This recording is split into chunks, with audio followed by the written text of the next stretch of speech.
sa'yo to, pag maka-encounter kayo ng mga ganito, no, ito short tail to no, bantayan nyo to. Tapos yung meron kasing long heel, dito mataas, so tirahin natin to, no. So kasama na natin si mga troopers natin, para sa mga troopers natin na merong idea dito. At saka naman sa doon sa habol na lang yung iba, no. Yung mga baguhan pa na gustong mag-aral sa pagtatari. Yung mga veterans na sabi ni Mark Camilo, hindi kayo kukunan. Kunyari dadagdagan yung nyo, kalaman. Kumbaga high-tech, advance, kasi noon gumagamit ka ng mga mahabang sapin, ngayon di na. Sandali na lang. Tignan natin, anong kaibahan nito,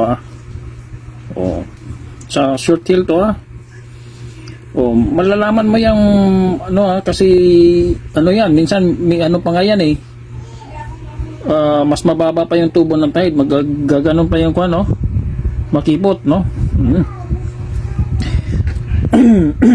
Yung design natin ng MRM, sakto lang yan dyan. Ayan, sakto lang, no. Okay. Ngayon, paglagay mo ng paunan, ganyan, tapat mo lang dito. Tapat mo lang yan. Yan, itong may marking yan, yung nakatulis, ganon. Tapat mo lang dyan. Ayan, huwag mong masyadong ibaba. Ayan, huwag mong masyadong iganon. Masyadong mahaba na yan. Angat mo lang konti, ganon, pantay lang, dyan lang. So pakita natin, ganyan.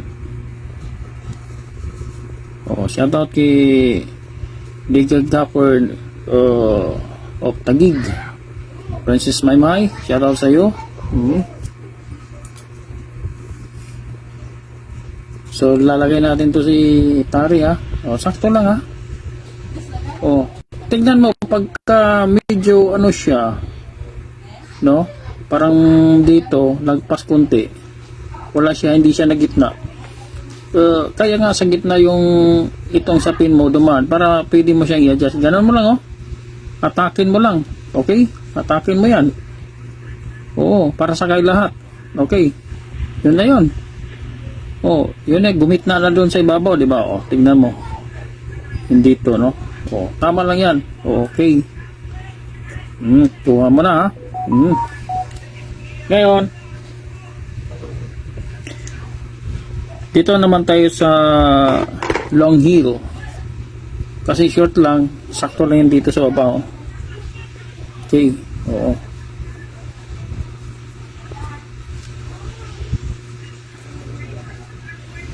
Kasama muna natin,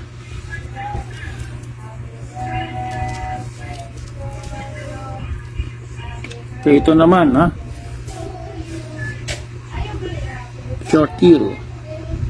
Okay, top heel. Sino pong mga dito, mga bago ng grupo natin, si Leonard, hindi pa dumating sa'yo, pero parating na yan, baka bukas siguro. Ayan, kaya pag makita mo yan, ito 1 meter to, 1 centimeter. Pag makita mo ganyan, yan ang standard, kita mo standard lang yan. Meron kasing iba na lagpas pa kunti, mas mataas pa ang tubo ng tahid, okay.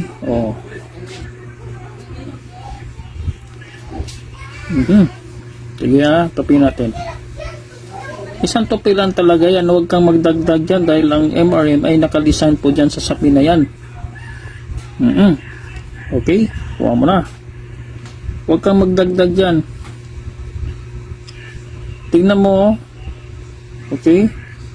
Minsan pa nga, mataas pa yan, Yung laro ng nito, paunan, Ayan o. Huwag mo ipantay dito. Baba mo konti kasi high heel yan eh. Yan o. Ibaba mo konti. O. Huwag mong ipantay sa babaw. Baba mo konti lang. Kunting-kunti lang ha. Yan ang diskarte ng pag naka-MRM ka. O. At least para ano na. Yung sabi ni parang Jubo de Rosario, final points yan no. Talagang sinisiro mo yung ano mo, trabaho mo, kumbaga sa ano yan, mason, pipinising ka ng makintab na pagkapinising yung wall mo para makinis, maganda tignan. Parang ganun din yan sa ano dito. O diba, hindi na masagwa o no. Pag ilagay mo si ano, si tari, ganyan no, sakto lang. O yun lang ang diskarte dito. Pag ma-encounter kayo ng high heel talaga, anyway, sasapawan naman ng ano yan eh, tatabunan. Walang problema sa MRM. Ganon. Kahit pa long heel yung ano mo, hatakin mo lang dito sa babaw. Hatakin mo lang dito. Pag naka long heel yung panlaban, kunyari, ano yan, mataas masyado yung ano dito, sa ilalim.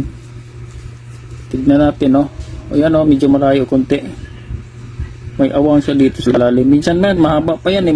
Malayo pa yan. Hanap tayo ng malayo.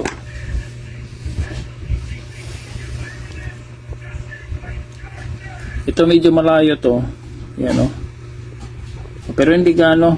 Pero okay pa rin yan. Pero talaga yung ano, yung encounter ka na sobrang haba ng ano niya. Yan o, ayun. Malayo. No? Malayo yung dito sa ilalim. High heel ata to. Yan o, kita mo nga awang dyan. Yung technique mo dyan sa paglagay ng ano, si Boots wala yung problema. Ito yung si Paunan. Ang ano mo, huwag may pantay ka, malayo na yan o. Ibaba mo konti. Ganun o. Yung level lang dito sa ano niya, dito sa ilalim. Ibabaw ng prop to. I-label mo lang dyan. Yan o. Tingnan natin. Okay. Pili mo angat konti. Yan, ganyan lang o. Diba? High heel yan ha. Mataas ang tubo ng tahid. Sakto lang. Sakto lang yan. Ganon. Tingnan mo yung konsilalin. Para yung papasok yung tali dito at pwede siyang kumapit dito. Hindi siya dudulas yung tali. May kapitan siya. Sa malalim mga wang dito. Diba? Ganon sa mga ano dyan. Ang technique dyan. Kung ang asinta naman, depende kung anong asinta mo. Kunyari, kung dito, magpapalit-palit ka lang ng ano ha, gamit ka ng, bili ka ng maraming paunan na ano. Ito kasi ano to eh, 6mm. Magpapalit ka lang dito ng malaking paunan pagka sobrang balagbag yung masyado yung tari. Kung gusto mo itayo ng tari, kunyari gano'n no, tingnan natin, balagbag. Gusto mong iangat ng ganon, iganyan mo, magpapalit ka lang dito ng ano, paunan. Kasi fix to eh. Papalit ka ng paunan dyan gamit ka ng malalaking mga paunan, 8mm, 10mm, 12mm. Kita mo yung mga gapor dyan na nakapwesto sa sabungan, di ba, mga ganito, isang bilog na ganyan, nakatali ng lastiko. Diba, minsan hugot lang sila doon, diba? Kikita mo yan eh. Namimili sila doon sa ano eh. Pili sila ng malaki doon tapos hugot. Yun yung ibig sabihin no, na nagpapalit ka ng ano. Nagpapalit ka ng paunan para yung asinta na gusto mo ay makuha mo. Yung timplada mo na asinta ay siyang masusunod. Ito na mga sinta mo, kung saan ka nagpapanalo sa asinta na yan, Yun ang tandaan mo, no? O, yun ang tandaan mo. Hindi tayo pari-pariho ng asinta. May kanya-kanya tayong diskarte sa asinta.